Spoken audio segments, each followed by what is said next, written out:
अस्सलाम वालेकुम दोस्तों, मेरा नाम मोहम्मद शारिक है।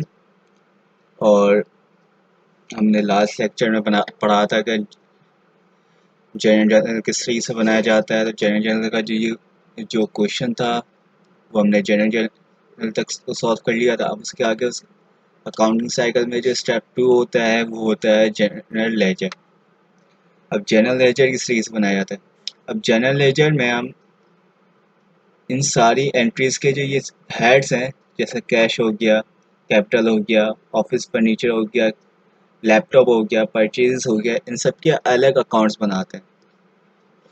उनको हम टी अकाउंट्स भी कहते हैं।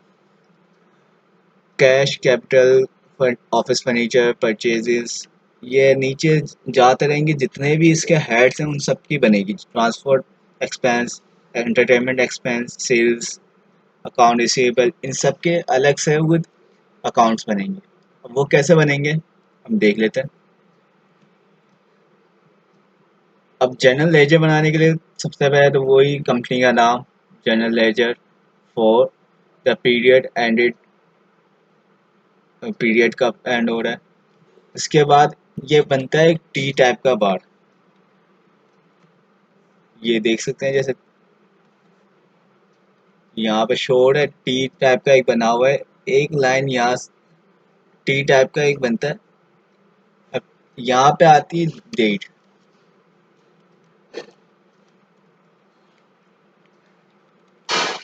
और यहाँ पे आता है अमाउंट,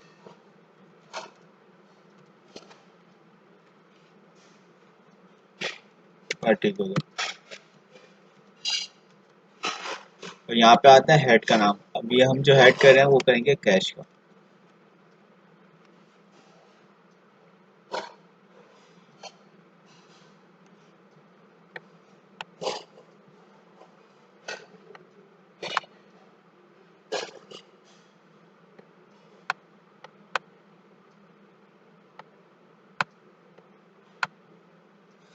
कैश का।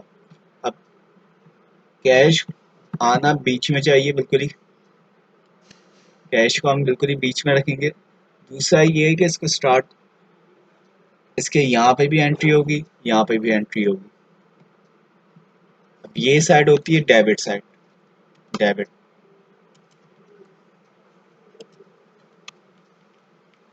ये होती है क्रेडिट साइड।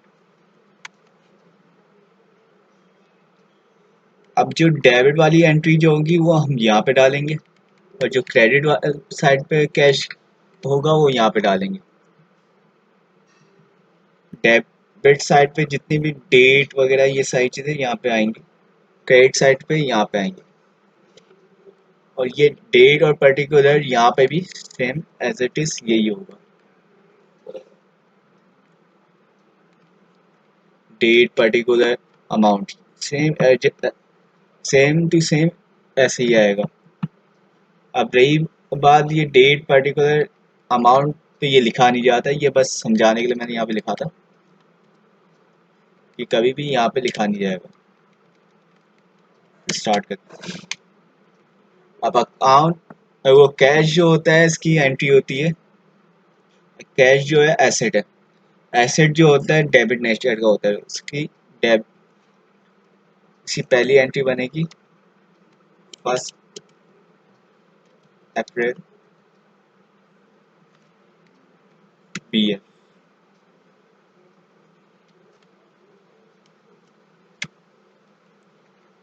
0। बी एफ जो होता है वो स्टार्टिंग अमाउंट होती है, इसका उससे मुराद होती है पिछले महीने का अमाउंट। पिछले पिछला अमाउंट जो है वो कितना था। जैसे इसको बी एफ का फुल फॉर्म होता है ब्रॉड फॉरवर्ड। जो पुराना जो अमाउंट था उसको फॉरवर्ड करना, उसको आगे प्रोसीड करना। अब ये हमारा पुराना कोई अमाउंट नहीं था क्योंकि कंपनी अभी नई खुली है, तो इस वजह से हमने 0 रखा है। अगर हमारा कोई पुराना अमाउंट होगा, जैसे किसी कंपनी का वो पुराना कैश पड़ा होगा 10,000 या 10 लाख या कुछ भी पड़ा हुआ होगा, तो वो यहाँ पे लिखा जाएगा। 10,000 हो गया, 10 लाख हो गया, जितना भी अमाउंट होगा वो यहाँ पे लिखा जाएगा। तो अभी यहाँ पे हमने यही रखा। अब कैश की एंट्रीज देखते हैं वहाँ पे। अब 1 अप्रैल को हुआ है कैश डेबिट हुआ है। कितना है? 10 लाख। 10 लाख। 1 अप्रैल यहाँ पे लिखेंगे। अब कैश की यहाँ पे हम जब रिकॉर्ड करेंगे तो कैश के अगेंस्ट में क्या है? कैपिटल। यहाँ पे हम वहाँ पे हम कैश नहीं लिखेंगे, वहाँ पे हम लिखेंगे कैपिटल। जो इसके अपोजिट वैल्यू जो होगी वो यहाँ पे लिखी जाएगी, कैपिटल।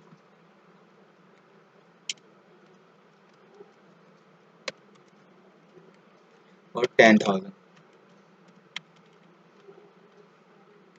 10,000 सॉरी।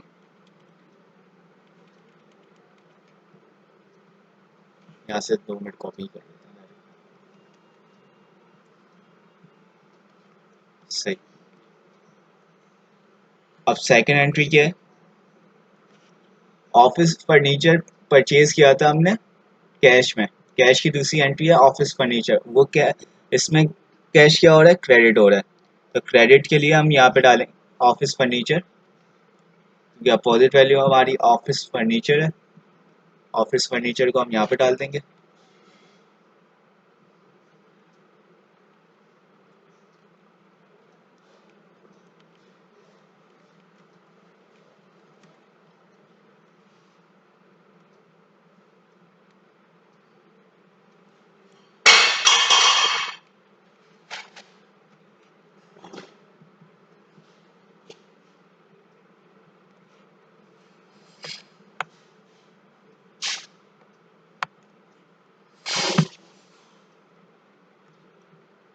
और ऑफिस फर्नीचर की प्राइस कितनी है? 40,000।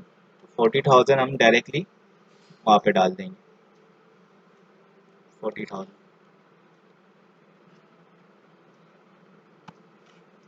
और यहाँ पे आप डेट क्या थी? 2 अप्रैल। तो 2 अप्रैल यहाँ पे हम डाल देंगे 2 अप्रैल।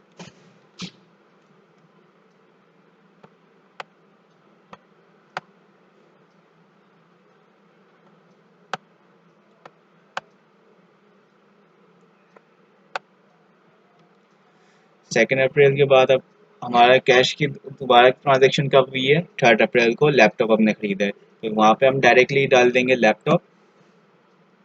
यहाँ पे हम डालेंगे लैपटॉप, क्योंकि लैपटॉप के अगेंस्ट हुआ है। और 3 अप्रैल तो कितनी अमाउंट थी? 25,000।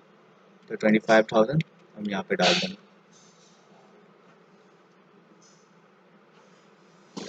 अब नेक्स्ट ट्रांजेक्शन कब हुई है? कैश की 8 तारीख को। 8 तारीख को ट्रांजेक्शन हुई है, वो भी हुई है। उसमें भी क्रेडिट जा रहा है, क्रेडिट में है कैश, तो उसके अगेंस्ट में परचेजेस था।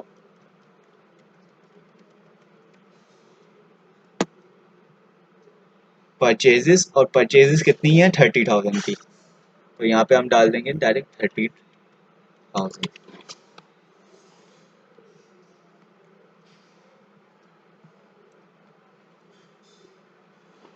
अब यहाँ पे कैश हो रहा है सेल्स, किसके अगेंस्ट हो रहा है? सेल्स के। वहाँ पे हम सेल्स डाल देंगे, कितने हो रहा है? 40,000। तो 40,000 डालेंगे। और डेट क्या है? 10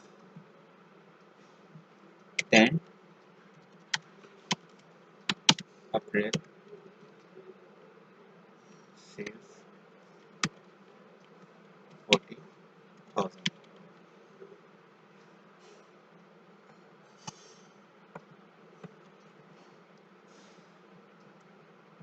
इसके बाद एंट्री क्या है? हमारी 2 एंट्रियाँ हो रही हैं एक ही दिन में, तो हम इन दोनों को प्लस करके एक साथ ही लिख देंगे। 30 300 प्लस 500। 300 plus 300 plus 500 800। तो हम डायरेक्टली 800 डाल देंगे, और 800 के अगेंस्ट में हम ट्रांसपोर्ट एक्सपेंस और एंटरटेनमेंट एक्सपेंस एक साथ लिख देंगे। ये हमारा हो रहा दोनों में हमारा जा रहा था क्रेडिट में अमाउंट, तो हम एंटरटेनमेंट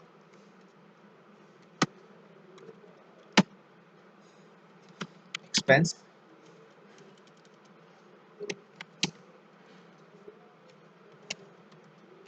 एंड ट्रांसपोर्ट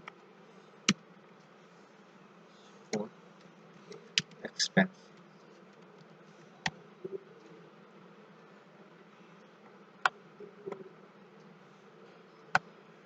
दोनों को साथ रखा।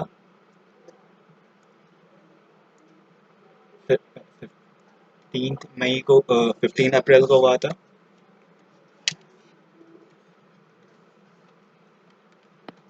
15 अप्रैल को इसकी अमाउंट क्या थी? 800। हमने यहाँ पे 800 डाल दी। अब इसके बाद कैश की कौन सी एंट्री है? ऑफिस स्टेशनरी इसने खरीदी थी 9 तारीख को, वो 20 तारीख को कैश से। ऑफिस स्टेशनरी खरीदी थी तो हमारी ये क्या था? क्रेडिट में। कैश जो था हमारा क्रेडिट क्या था? ऑफिस स्टेशनरी 20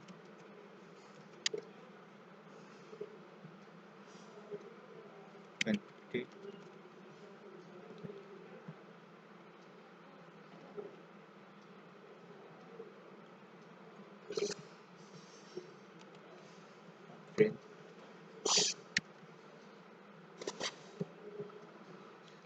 और अमाउंट कितनी है? 6000 की अमाउंट है। 6000।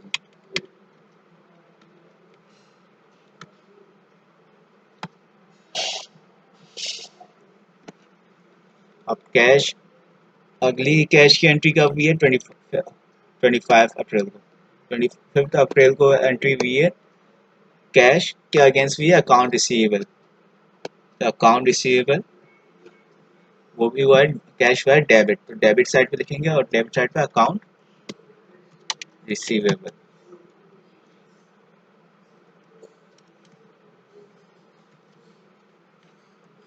कितनी हुई है? 15,000।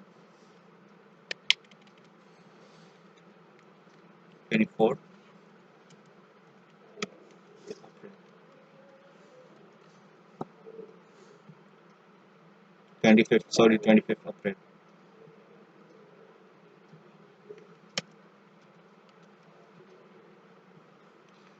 अब इसके बाद हमारी कैश की एंट्री कब हुई है? 30 अप्रैल। 30 अप्रैल को हुई है सैलरी एक्सपेंस की। सैलरी एक्सपेंस हमारी हुई है तो उस कैश हमारा गया है डेब क्रेडिट में। तो सैलरी एक्सपेंस हम यहाँ पे रिकॉर्ड करेंगे। सैलरी एक्सपेंस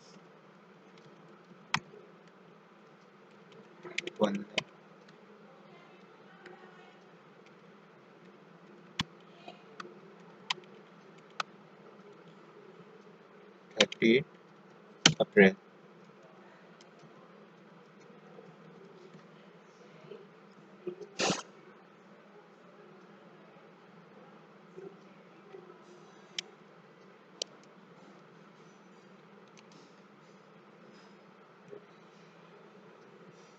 इसके बाद हमारी एंट्री हुई है ड्राइंग्स की। हमने ड्राइंग की एंट्री है तो कैश वापस से यहाँ पे ही आएगा। ड्राइंग 30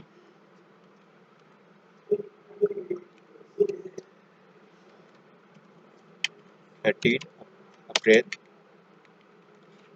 ड्राइंग कितनी हुई है? 50,000 तक, मेरे ख्याल से 50,000। अब यहाँ तक तो हो गया। अब सबसे पहले हम दोनों का सम निकाल लेंगे।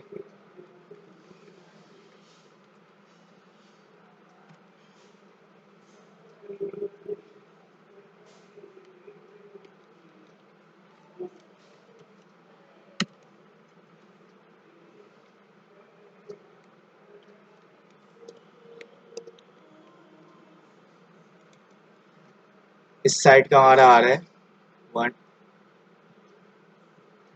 ये डेबिट साइड हमारी आ रही है ये।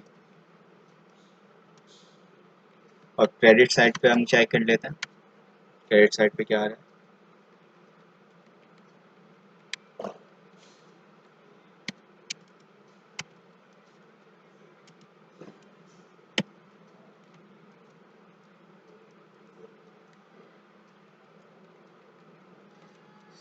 और क्रेडिट साइड पे हमारी अमाउंट आ रही है ये, डेबिट पे डेबिट पे आ रही है ये, और क्रेडिट पे आ रही है ये। तो हम यहाँ पे सबसे बड़ी अमाउंट जो है उसको रख देंगे दोनों साइडों पे।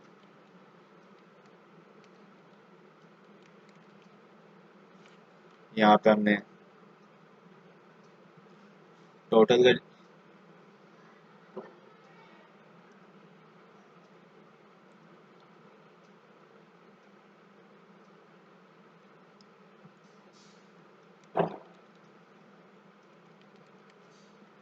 कर लिया, टोटल का साइन लगा दिया और फिर इसका इक्वल्स टू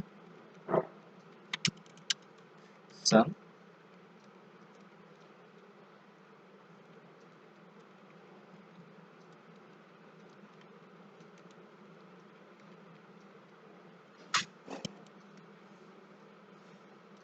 इक्वल्स टू दोनों साइडों पे हमने यही वैल्यू रख दी।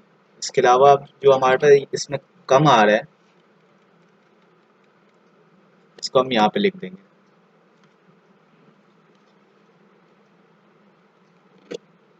हमारी इसकी क्या वैल्यू आ रही है ये। अब इन दोनों का सम कर देते हैं कि कितना फर्क आ रहा है। ये माइनस ये हमारा 8,000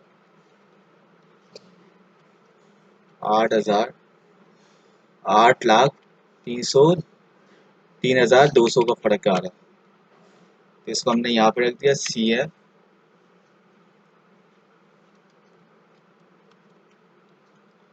और 30 अप्रैल। CF क्या है, CF वो अमाउंट होती है जो हमारी दोनों के दरमियान में डिफरेंस आता है। CF को हम कहते हैं कैरी फॉरवर्ड। तो CF जो है हमारा अमाउंट बच गया है इन दोनों के दरमियान में, जो हमारा डिफरेंस बच गया है, जो अमाउंट हमारा बच गया है उसका CF है। ये क्लोजिंग में हम CF लिखते हैं और यही नेक्स्ट मंथ का BF होगा।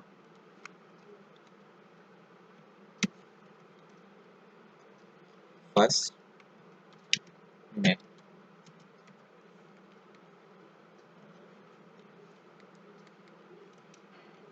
यही नेक्स्ट मंथ का BF होगा।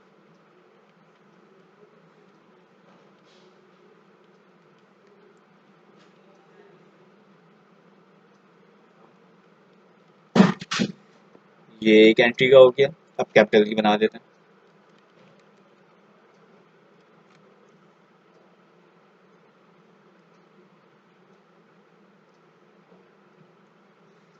अब कैपिटल की भी इसी तरीके से बनेगी लेकिन कैपिटल में फर्क आएगा थोड़ा।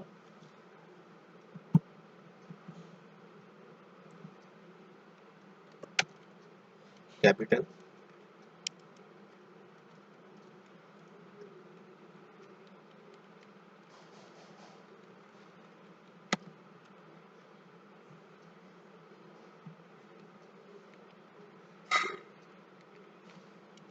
अब कैपिटल का BF जो है यहाँ से स्टार्ट होगा, क्रेडिट साइड से। क्यों?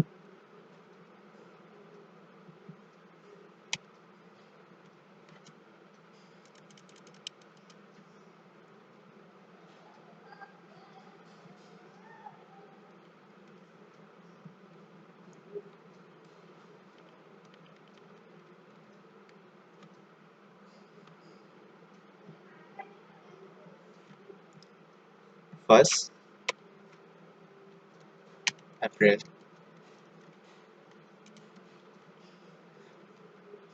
अब इसका कैपिटल का इस वजह से यहाँ से स्टार्ट होगा क्योंकि कैपिटल जो होता है एस क्रेडिट नेचर का होता है। BF क्योंकि इसका भी BF नन था क्योंकि कंपनी अभी स्टार्ट हुई है। तो और फर्स्ट अप्रैल को जब इसकी फर्स्ट एंट्री हुई है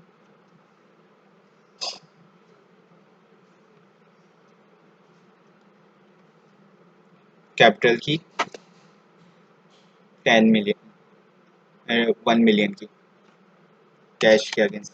तो कैश यहाँ पे आ जाएगा 1 मिलियन, यहाँ पे रख दिया। अब यहाँ पे CF इसका 1 मिलियन आ जाएगा।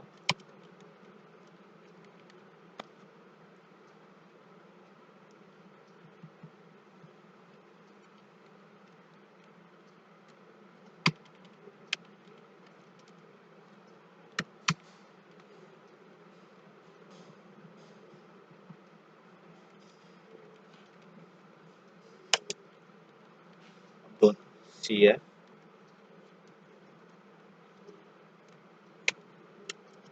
Thirty April.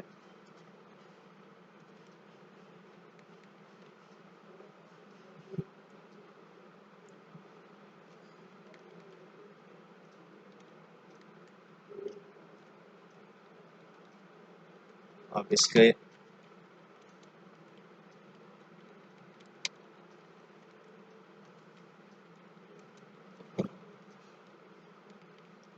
अब इसका BF जो है नेक्स्ट मंथ का आ जाएगा